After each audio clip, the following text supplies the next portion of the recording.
Raigad Pen growth centre आता आज ते लॉन्च केलेलं आहे. रायगड पेण ग्रोथ सेंटर हे आपल्या नवी मुंबई एअरपोर्ट पासून 15 ते 20 किलोमीटरच्या अंतरावर आहे. याच्यामध्ये म्हणजे मी माझ्या मागच्या रेजिम पासून आपण काम करत होतो आणि आता त्याच्या सगळ्या परवानगी आपण घेतलेल्या आहेत. Ready to start plug and play अशा पद्धतीनं आता हे ग्रोथ सेंटर आहे. हे पहिलं असं ग्रोथ सेंटर असेल किंवा देशातला पहिला प्रयोग असेल की ज्याच्यामध्ये जी कंपनी तयार करण्यात आलेली आहे ही पब्लिक प्रायव्हेट पार्टनरशिपची कंपनी आहे. याच्यामध्ये प्रायव्हेट प्लेयर जे आहेत ते जमीन घेऊन आलेले आहेत. आपण MMRDA त्याची प्लॅनिंग अथॉरिटी आहे, आपण त्याच्यामध्ये स्टेक होल्डर आहोत आणि आता या ठिकाणी एक मुंबईचा नवीन बिझनेस डिस्ट्रिक्ट आपण तयार करतो ज्यातनं खूप मोठ्या प्रमाणात हाय पेड जॉब्स तयार होतील तिथे. आणि जसं आपण BKC एक बिझनेस डिस्ट्रिक्ट तयार केला तसा बिझनेस डिस्ट्रिक्ट असेल. आणि आज याच्यामध्ये खूप चांगल्या पद्धतीने आज इन्व्हेस्टर्सही आले. आज आपण लॉन्च केलं असं आजच जवळपास 1 लाख कोटी रुपयाच्या इन्व्हेस्टमेंट्स या सगळ्या वेगवेगळ्या कंपन्यांनी त्या ठिकाणी करण्याचं आज MOU केलेलं आहे. हा सगळा FDI आहे आणि यातनं खूप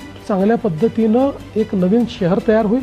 त्यामुळे मला असं वाटतं की जी आपण तिसरी मुंबई तयार करतोय त्या तिसऱ्या मुंबईतलं पहिलं शहर हे आपलं लॉन्च झालं.